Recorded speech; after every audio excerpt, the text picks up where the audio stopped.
রানী ক্লিওপেট্রার কথা বললে প্রথমেই মাথায় কি আসে সবার আগে?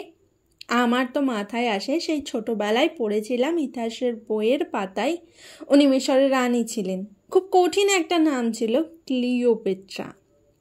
রানী ক্লিওপেট্রাকে নিয়ে কম বেশি আমরা সবাই পড়েছি, কিন্তু আমরা কি সবাই জানি উনি কতটা সৌন্দর্যের অধিকারিণী ছিলেন, ওনার বুদ্ধিমত্তার কথা, আর ওনার করুণ পরিণতির শেষে কি হয়েছিল?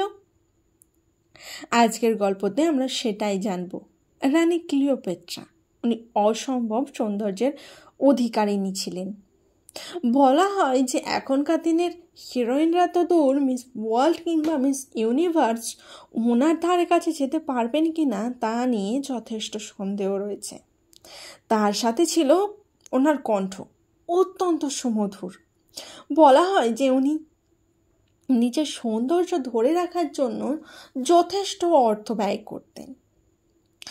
উনি নিজের ত্বকের সৌন্দর্য ধরে রাখার জন্য মোষের দুধ দিয়ে স্নান করতেন। ক্লিওপেট্রার রূপ নাকি একবার যে পুরুষ দেখেছেন সে পুরুষ সারা জীবনেও তাকে ভুলতে পারেনি।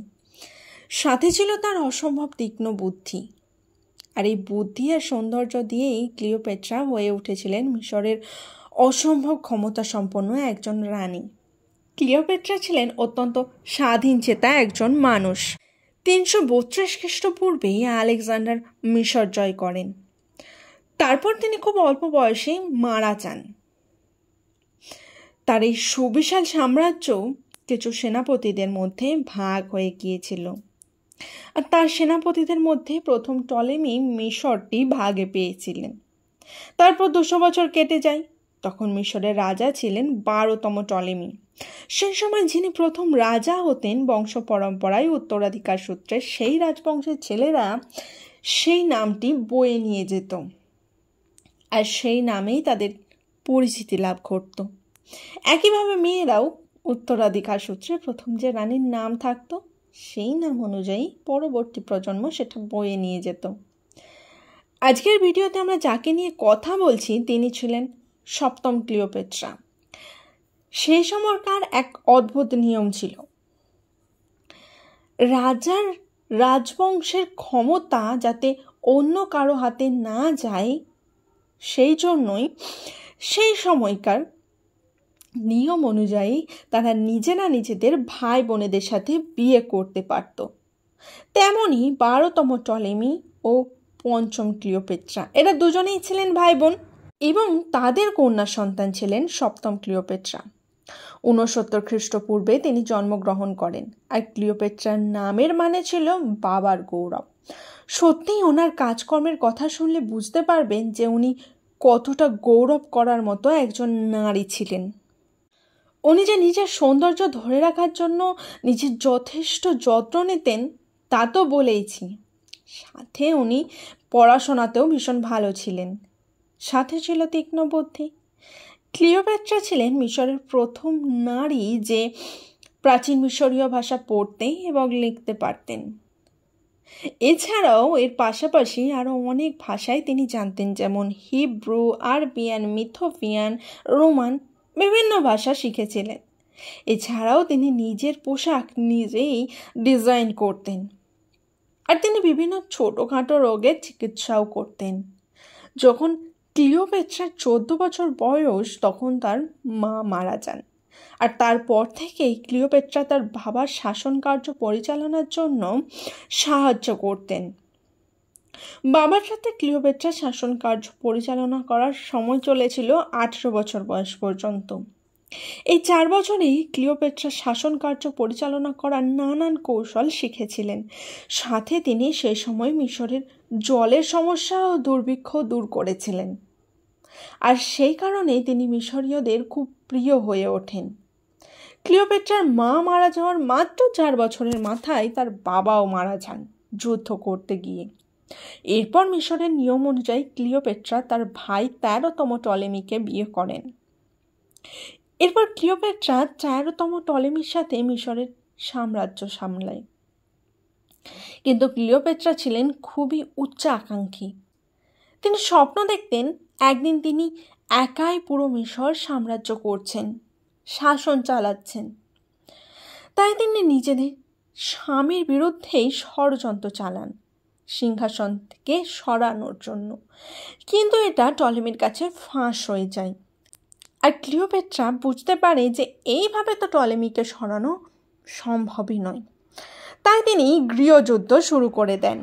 কিন্তু তাতেও বিশেষ কোনো লাভ হয়নি, কারণ টলেমির সৈন্যবল বেশি ছিল। এরপর তিনি সিরিয়া চলে যান।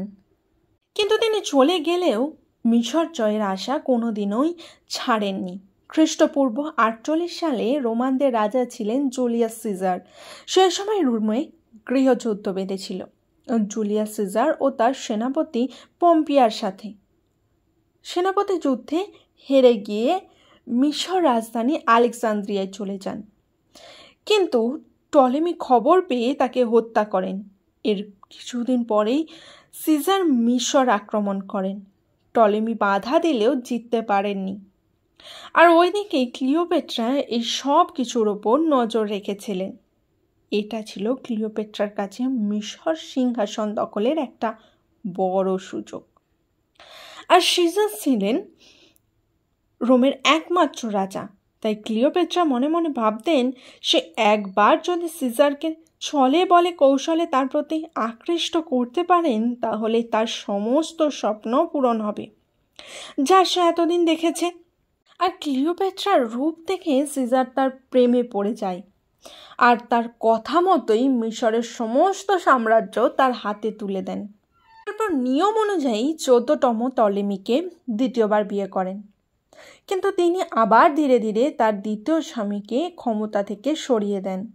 আর তার দ্বিতীয় স্বামীর সাথে বৈবাহিক জীবন খুব একটা সুখের ছিল না। আর কথিত আছে যে ক্লিওপেট্রা আস্তে আস্তে তার সমস্ত ভাই বোনেদের হত্যা করেছিলেন। আর সেই সময় তার প্রেমিক ছিল সিজার। বহুদিন সিজার রোম ছেড়ে মিশরে ছিলেন।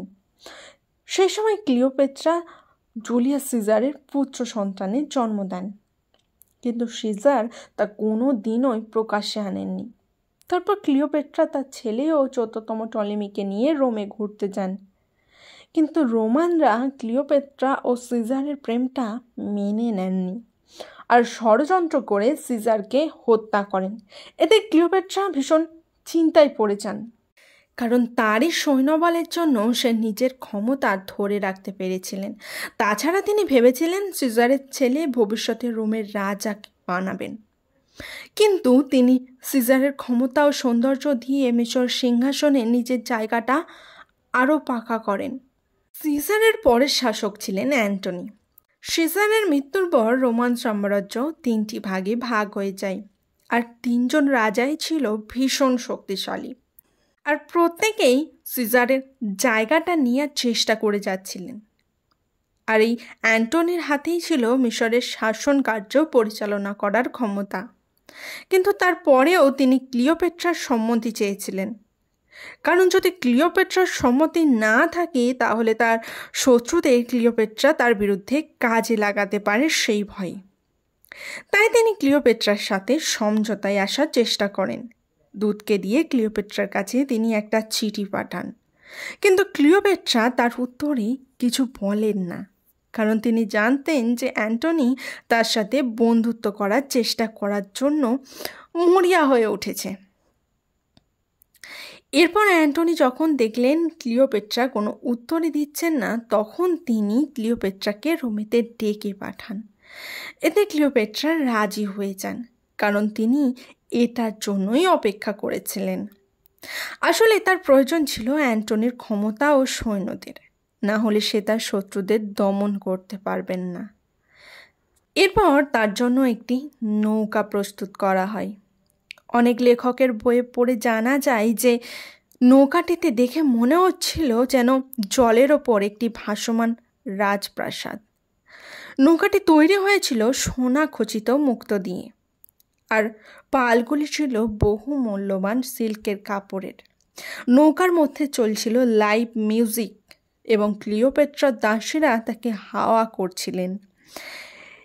আর তিনি নিজেকে সাজিয়েছিলেন পুরো একজন দেবীর মতো।